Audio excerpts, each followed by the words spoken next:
ഈ ബാധാദോഷങ്ങളൊക്കെ വരുമ്പോൾ എന്തുകൊണ്ടാണ് കൂടുതലും കൊടുങ്ങല്ലൂരൊക്കെ എഴുതി കൊടുക്കുന്നത്? കൊടുങ്ങല്ലൂരെക്കാട്ടിലും കൂടുതൽ ചോറ്റാനിക്കരയാണ്. ഉം. അത് കൂടുതലും അവിടെ ചെന്ന് ആ ദേവതയ്ക്ക് അത്രയും ബലം ഉണ്ടായതുകൊണ്ടും ചൊവ്വയെ തന്നെ ഒരുപാട് സാന്നിധ്യങ്ങളുണ്ട്. പറച്ചൊവ്വ, നീലച്ചൊവ്വ, മഞ്ഞച്ചൊവ്വ. ചോറ്റാനിക്കര ചൊവ്വ എന്ന് പറയുന്നത് ഭദ്രകാളി അമ്മയുടെ ഒരു ഭാവം തന്നെയാണ്. ഏറ്റവും പ്യൂറസ്റ്റ് ആയിട്ടുള്ള ദേവിയുടെ ഭാവം തന്നെയാണ് ഇരിക്കുന്നത്. ഉം. ആ ക്ഷേത്രവും ആ ക്ഷേത്രത്തിനനുസരിച്ചുള്ള ആ ദേവിക്കനുസരിച്ചുള്ള കർമ്മങ്ങൾ കൊടുക്കുന്നത് കൊണ്ടാണ് ക്ഷേത്രം ചൈതന്യം അങ്ങനെ നിൽക്കുന്നത്. അപ്പം നമ്മൾ ചോദിക്കുന്ന കാര്യങ്ങൾ അയാൾക്ക് മനസ്സിലാവുന്നുണ്ടെങ്കിൽ ആ ബാധ അയക്കുണ്ടെന്നുള്ളതാണ്. അതിൻ്റെ ഒരു രോഗം വരുമ്പോൾ രോഗത്തിന് സിംറ്റം ഉണ്ടാവില്ല. എൻ്റെ അടുത്ത് കൂടുതൽ ഇപ്പം വരാറുള്ളത് ഈ പറയുന്ന പോലെ യക്ഷിയോ അല്ലെന്നുണ്ടെങ്കിൽ ചൊവ്വ, ചാത്തൻ. പലപ്പോഴും നമ്മൾ കേൾക്കുന്നതാണ് ജ്യോതിഷന്മാരുടെ അടുത്ത് പോകുമ്പോൾ ഈ ക്ഷേത്രത്തിൽ പോയി ഇന്ന പൂജ ചെയ്താൽ മതി, അല്ലെങ്കിൽ ശിവനെ ജലധാര നടത്തിയാൽ മതി. അങ്ങനെ ഓരോ ദേവതകൾക്കും ഓരോ പ്രശ്നങ്ങൾ പറഞ്ഞു ചെല്ലുമ്പോൾ ഓരോ ദേവതകൾക്കും ഓരോ പൂജകളും കർമ്മങ്ങളും പറഞ്ഞു കൊടുക്കുകയാണ് പലപ്പോഴും ജ്യോതിഷന്മാർ ചെയ്യാറുള്ളത്. യഥാർത്ഥത്തിൽ അപ്പോൾ ഈ ജ്യോതിഷം എന്ന് പറയുന്നത് ക്ഷേത്രപൂജ തുടങ്ങുന്നതിനും കാലങ്ങൾക്ക് മുന്നേ ഉണ്ട് എന്നാണ് പലപ്പോഴും കേട്ടിട്ടുള്ളത്. അപ്പോൾ എങ്ങനെയാണ് ഈ ജ്യോതിഷത്തിൽ ഈ ക്ഷേത്രപൂജകൾ പറയാൻ, അതായത് പരിഹാരമായിട്ട് പ്രവചിക്കാൻ കഴിയുന്നത്? അത് നമ്മൾ ഈ പറയുന്ന പോലെ ആദ്യം മുതൽ നമ്മുടെ ഈ ഫസ്റ്റ് ജ്യോതിഷം എന്ന് പറയുമ്പോൾ തന്നെ ആദ്യം ചിന്തിക്കുക എന്താണ്? ജാതകം, ഗ്രഹനില എന്നുള്ളതാണ് ആദ്യം ചിന്തിക്കുക. അപ്പോൾ ഓരോ മനുഷ്യനും ഓരോ ദശാകാലം ഉണ്ടാകും. ദശാകാലത്തിനനുസരിച്ചുള്ള ആ ദശാകാലത്തിൻ്റെ ബുദ്ധിമുട്ടുകൾ മറികടക്കുന്നതിനാണ് ആ ദശാകാലത്തിൻ്റെ ദേവതയ്ക്ക് വഴിപാട് കൊടുക്കാൻ പറയണത്. ബുധഗ്രഹമാണെങ്കിൽ ശ്രീകൃഷ്ണസ്വാമിക്ക് വഴിപാട് കൊടുക്കാൻ പറയണമെന്ന് പറഞ്ഞു കഴിഞ്ഞാൽ ബുധദശാകാലത്ത് കൂടുതൽ പുഷ്ടി ഉണ്ടാവാനും അതിൻ്റെ നെഗറ്റീവ്സ് എന്തെങ്കിലും നെഗറ്റീവ്സ് ഉണ്ടെങ്കിൽ അത് മറികടക്കുന്നതിന് വേണ്ടിയിട്ടാണ് അതിൻ്റെ അതിദേവതയായിട്ട് ശ്രീകൃഷ്ണസ്വാമിക്ക് വഴിപാട് കൊടുക്കാൻ പറയുന്നത്. ഇപ്പം രാഹുർദശയാണെങ്കിൽ രാഹുർദശയുടെ അതിദേവൻ എന്ന് പറയുന്ന സർപ്പമാണ്. അപ്പോൾ സർപ്പത്തിന് വഴിപാട് കൊടുക്കാൻ പറയണമെന്ന് പറഞ്ഞാൽ രാഹുർദശ കൊണ്ടുണ്ടാകുന്ന നെഗറ്റീവ്സ് നമ്മൾ അബദ്ധങ്ങളൊക്കെ ചെന്ന് ചാടുന്നതൊക്കെ ഒഴിവാക്കാൻ വേണ്ടിയിട്ട് നമ്മൾ നാഗദേവതകളെ പ്രീതിപ്പെടുത്തുക എന്ന് പറയുന്നതാണ്. പിന്നെ ഈ പറയുന്ന എന്തെങ്കിലും തരം നെഗറ്റീവ്സ് വന്നിട്ടുണ്ടെങ്കിൽ അതിനെ കണ്ടെത്താനുമാണ് ജ്യോതിഷം എന്ന് പറയുന്ന സംഭവം ഉപയോഗിക്കുക. ജ്യോതിഷം ഉപയോഗിച്ചിട്ടാണ് ഈ പറയുന്ന കാര്യങ്ങളെല്ലാം നമ്മൾ ചിന്തിക്കുകയും പറയുകയും ചെയ്യുന്നത്. അതുകൊണ്ടാണ് ക്ഷേത്ര വഴിപാടുകൾ കൃത്യമായിട്ട് പറഞ്ഞു പോകുന്നത്. പിന്നെ ഇന്ന ക്ഷേത്രത്തിൽ ചെയ്യാൻ പറയുന്നതിൻ്റെ കാരണം അത് ആ ദേവതയുടെ ബലമാണ്. അതിപ്പോൾ നമ്മളിപ്പം ഇപ്പോൾ ഒരു കാര്യത്തിന് നമ്മുടെ അടുത്തുള്ള മെമ്പറെ ചെന്ന് കാണുന്നതും വാർഡ് മെമ്പറെ ചെന്ന് കാണുന്നതും പഞ്ചായത്ത് മെമ്പറെ കാണുന്നതും പിന്നെ MLA ചെന്ന് കാണുന്നതും മന്ത്രിയെ ചെന്ന് കാണുന്ന നമ്മളുടെ വ്യത്യാസം ഉണ്ടാവില്ല. അത് ആ ദേവതയുടെ ബലം അനുസരിച്ചിട്ടായിരിക്കും നമ്മൾ ക്ഷേത്ര പരിപാടികൾക്ക് കൊടുക്കുമ്പോൾ മാറ്റം ഉണ്ടാവുന്നത്. ഈ ബാധാദോഷങ്ങളൊക്കെ വരുമ്പോൾ എന്തുകൊണ്ടാണ് കൂടുതലും കൊടുങ്ങല്ലൂരൊക്കെ എഴുതി കൊടുക്കുന്നത്? കൊടുങ്ങല്ലൂരെക്കാട്ടിലും കൂടുതൽ ചോറ്റാനിക്കരയാണ്. അത് കൂടുതലും അവിടെ ചെന്ന് ആ ദേവതയ്ക്ക് അത്രയും ബലം ഉണ്ടായതുകൊണ്ടും പൂർണ്ണമായിട്ടും ഇതിൻ്റെ കർമ്മങ്ങൾ കൃത്യമായിട്ട് നടക്കും. ഗുരുതി പോലുള്ള കർമ്മങ്ങൾ സ്ഥിരമായിട്ട് നടക്കുന്നത് കൊണ്ടും അവിടെ ഈ പറയുന്ന ആളുകൾക്ക് അവിടെ വന്നിരുന്ന് വ്രതമെടുത്ത് അല്ലെങ്കിൽ നോമ്പ് നോറ്റ് അവിടെ ഇരുന്ന് കഴിയുമ്പോൾ ബാധകൾ ഇളകി പോകുന്നതും ആളുകൾക്ക് മാറ്റം ഉണ്ടാകുന്നത് കൊണ്ടാണ് ആളുകൾ വീണ്ടും വീണ്ടും വരുന്നത്. ഇല്ലേ? ഇല്ലെങ്കിൽ ആളുകൾ വരില്ലല്ലോ.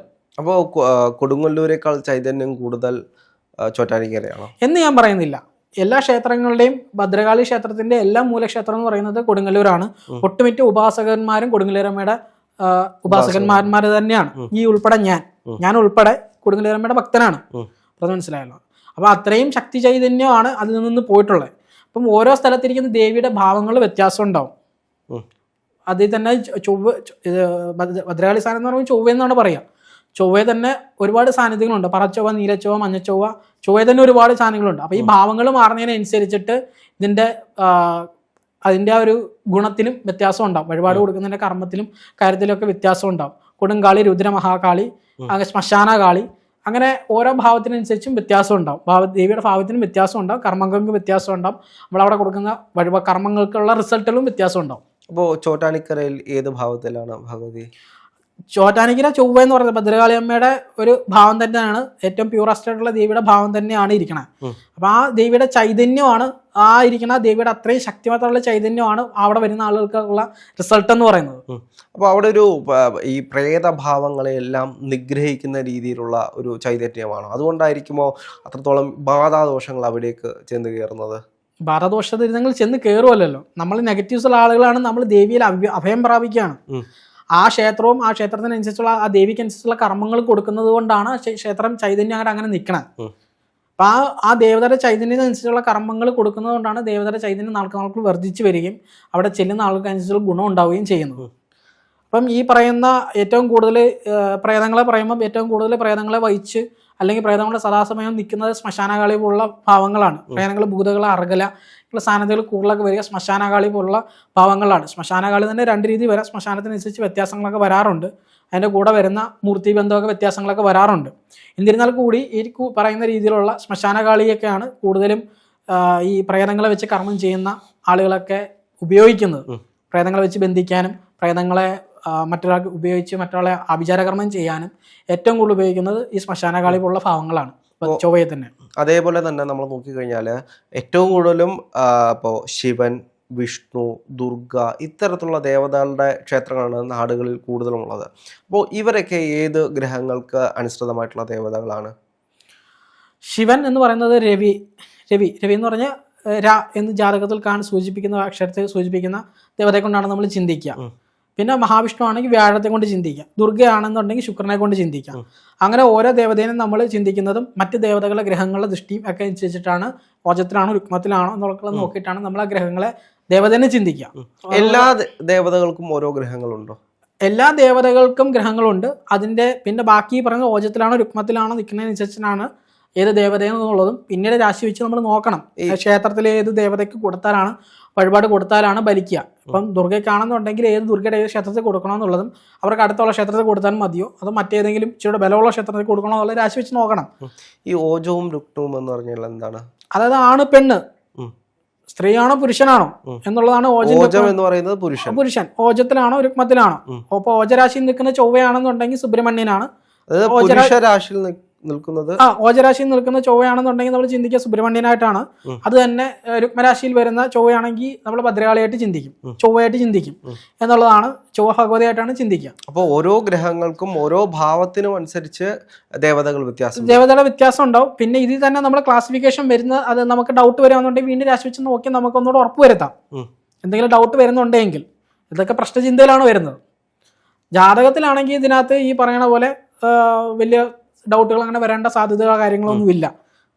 ആണ് വ്യത്യാസം വരിക. അപ്പോൾ ഒരാൾ ഒരു പ്രശ്നവുമായിട്ട് നമ്മുടെ അടുത്തേക്ക് വരുമ്പോൾ എങ്ങനെയാണ് അതിനെ ഇന്ന രാശികൾ അല്ലെങ്കിൽ ഇന്ന ദേവതകൾ നമ്മൾ ക്ലാസിഫൈ ചെയ്യുന്നത്?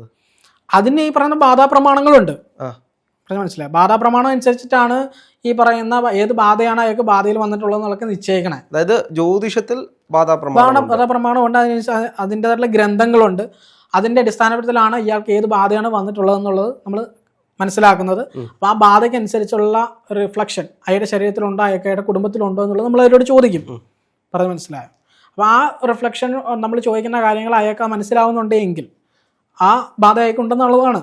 അതിൻ്റെ ഒരു രോഗം വരുമ്പോൾ രോഗത്തിന് സിംറ്റം ഉണ്ടാവുമല്ലോ എന്ന് പറയുന്ന പോലെ ഒരു മൂർത്തി ബാധയിൽ വരുമ്പോൾ അതിനനുസരിച്ചുള്ള റിഫ്ലക്ഷൻ അയാളുടെ ജീവിതത്തിൽ ഉണ്ടാവുന്നുണ്ടെങ്കിൽ ഇന്ന കാര്യങ്ങൾ നിങ്ങൾക്ക് മാറ്റം ഉണ്ടായിട്ടുണ്ടോ ഇങ്ങനെയാണോ എന്ന് ചോദിക്കുമ്പം അയാൾ അതേന്ന് പറഞ്ഞു കഴിഞ്ഞാൽ അത് നമുക്ക് ഉറപ്പിക്കാം അത് തന്നെയാണ് കാരണം. അല്ലെങ്കിൽ നിങ്ങളുടെ വീട്ടിലാർക്കെങ്കിലും വന്നിട്ടുണ്ടോ എന്ന് ചോദിക്കാം. അത് മനസ്സിലായോ? അതേപോലെ തന്നെ ഇപ്പോൾ ജ്യോതിഷത്തിൽ പല ആളുകളും പറഞ്ഞു കേട്ടിട്ടുണ്ട് ഈ വരുന്ന ആളുകളെ വെച്ചിട്ട് അപ്പോൾ അവർ വരുന്ന സമയം അല്ലെങ്കിൽ വരുന്ന ആളുടെ വസ്ത്രത്തിൻ്റെ നിറം അപ്പോൾ ഉള്ള ചുറ്റുപാടുകൾ അങ്ങനെ നോക്കിയിട്ടും ഫലം പറയാറുണ്ട്. അതെങ്ങനെയാണ്? അത് നിമിത്തം പിന്നെ അതിൽ വന്നു കയറുന്ന സമയത്തിനാണ് ഉദയരാശി എന്ന് പറയുന്നത്.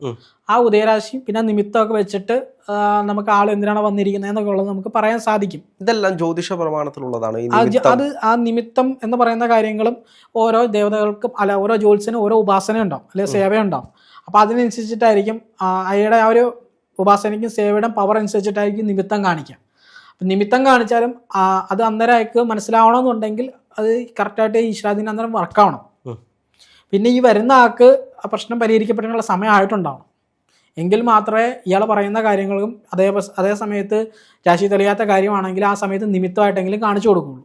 ഓരോ കർമ്മികൾക്കും നിമിത്തം വ്യത്യസ്തമായിരിക്കുമോ? അങ്ങനെയല്ല, അതിൽ ഉപാസിക്കുന്ന ദേവതയ്ക്ക് അനുസരിച്ചിട്ടായിരിക്കും നിമിത്തം കാണിച്ചു കൊടുക്കുക. അതിൽ പ്രശ്നം ചിന്തിക്കുന്ന സമയത്ത് എന്താണ് കടമറ്റം പോലുള്ള മൂർത്തികളൊക്കെയാണ് ബാധയിൽ വരുന്നതെങ്കിൽ ചെറിയ തവളകൾ വീട്ടിലെപ്പോഴും വരും. ചെറിയ തവളകൾ സന്ധ്യാസമയത്തൊക്കെ ആയാലും വീട്ടിലെപ്പോഴും ഇങ്ങനെ വന്നുകൊണ്ടേയിരിക്കും. യക്ഷി പോലുള്ള മൂർത്തികളൊക്കെയാണ് ബാധയിൽ വരുന്നതെങ്കിൽ ചെറിയ ഭംഗിയുള്ള ചിത്രശലഭമല്ല അല്ലാതുള്ള ചിത്രശലഭങ്ങളുണ്ട്. ചെറിയ ചിത്രശലഭങ്ങളൊക്കെ വീടിനകത്ത് എപ്പോഴും വന്നുകൊണ്ടേയിരിക്കും. അതുമായിട്ട് ബന്ധപ്പെട്ട് ഇവർക്ക് രോഗങ്ങൾ ഒഴിയാത്ത അവസ്ഥയുണ്ടാവും. ഇതൊക്കെ നിമിത്തങ്ങളാണ്.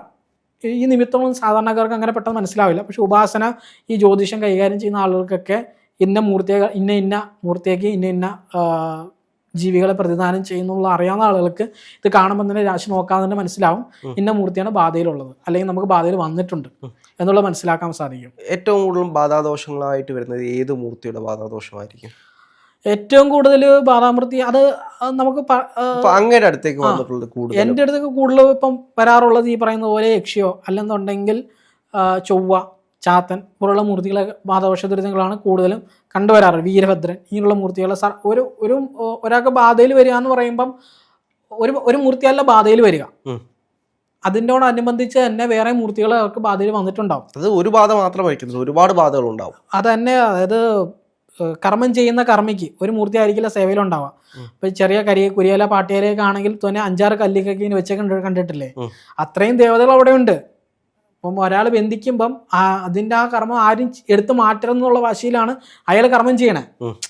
എന്നേക്കാൾ മികച്ചവനായി ആരും ഇത് എടുത്തു മാറ്റരുത് എന്നുള്ള വാശിയിലാണ് അയാൾ കർമ്മം ചെയ്യുന്നത്. അപ്പൊ അയാൾക്ക് അറിയാവുന്ന രീതിയിലല്ല അയാൾ അതിനെ ബന്ധിക്കും, അത്രയും മൂർത്തികളെ കൊണ്ട് ബന്ധിക്കും. അപ്പൊ അതിന്റെ ബന്ധനം എങ്ങനെയാണ് വന്നേക്കണെന്ന് നോക്കി ഏതൊക്കെ മൂർത്തികളാണെന്ന് നോക്കിയിട്ട് അതിന് ഓരോന്നിനായിട്ട് അയച്ചെടുക്കണം. കെട്ട് എങ്ങനെയാണ് ഇടുന്നത് അതേപോലെ തന്നെ അയച്ചെടുക്കണം. കയറ് കുരിയും കിടക്കില്ലേ, കയറ് കുരിക്കണം നമ്മൾ എങ്ങനെയാണ് സമയം എടുത്ത് ഓരോരോ കെട്ടുകളായിട്ട് കുരുക്ക് അയച്ചെടുക്കുന്ന പോലെ തന്നെയാണ് ഇത്. ആ കെട്ടുകൾ അഴിക്കാൻ ഒരു ജ്യോത്സ്യനെ കൊണ്ട് കഴിയും. ജ്യോതിഷം പൂജാതി കർമ്മങ്ങൾ ചെയ്യുന്ന ഒരാളാണെങ്കിൽ സാധിക്കും, കഴിവുള്ള രാജാവിനാണെങ്കിൽ സാധിക്കും. പിന്നെ ഈ വന്നിരിക്കുന്ന ആൾക്കും അതിനുള്ള ഈശ്വരാധീനം ഉണ്ടാവണം. അതാണ് ഈ പറയണ ഇപ്പം മാന്ത്രികത്തിൽ തിരസ്കരണി പോലുള്ള കർമ്മങ്ങളൊക്കെ വന്നിട്ടുണ്ടെങ്കിൽ തിരസ്കരണി വന്നിട്ടുണ്ട് എന്നുള്ളത് അവിടെ മനസ്സിലാവണം എന്നുണ്ടെങ്കിൽ വന്നിരിക്കുന്ന ആൾക്ക് ഈശ്വരാധീനം കൂടെ ഉണ്ടായിരിക്കണം. തിരസ്കരണി എന്ന് പറയുമ്പോൾ തിരസ്കരണി എന്ന് പറഞ്ഞു കഴിഞ്ഞാൽ കർമ്മം മറയിട്ട് ചെയ്യാന്ന് പറയും. കർമ്മം ചെയ്തിട്ട് മറച്ചിട്ട് കഴിഞ്ഞ് കഴിഞ്ഞാൽ പിന്നീട് നമുക്ക് രാശിയിൽ തെളിയില്ല. രാശി തെളിയാതെ വന്നു കഴിയുമ്പോൾ പിന്നീട് ഓൾറെഡി നമുക്ക് രാശി നോക്കുമ്പോൾ ബാധകളൊന്നും കാണില്ല, എല്ലാം ഒഴിവായിട്ടുണ്ടെന്ന് തോന്നും. പക്ഷെ ഓൾറെഡി അവരുടെ പ്രശ്നം തീർന്നിട്ടുണ്ടാവില്ല. അപ്പോൾ അടിയിലേക്ക് പോകും. അടിയിലേക്ക് കിടക്കുന്ന സാധനം പിന്നെ തെളിഞ്ഞു വരണമെന്നുണ്ടെങ്കിൽ ഇവർക്ക് ഒന്നെങ്കിലും നമ്മൾ ഗുരുവായൂരോ അല്ലെങ്കിൽ ചോറ്റാനിക്കരോ അല്ലെങ്കിൽ കൊടുങ്ങല്ലൂരോ അല്ലെങ്കിൽ മഹാക്ഷേത്രങ്ങളോ അല്ലെങ്കിൽ ദേവതയ്ക്ക് ബലമുള്ള ക്ഷേത്രങ്ങളിൽ വഴിപാട് പറഞ്ഞു കൊടുത്ത് അവരെ കൊണ്ട് വഴിപാട് ചെയ്യിക്കും. വഴിപാട് ചെയ്യിച്ച് ഈശ്വരാധീനം വന്ന് മറഞ്ഞു നിൽക്കുന്ന എന്താണോ അത് നമുക്ക് കാണിച്ചു തരാൻ വേണ്ടിയിട്ട് നമ്മൾ പറഞ്ഞിട്ടായിരിക്കും പിന്നീട് അതിനെ വീണ്ടും ആവാഹിച്ച് മാറ്റുക.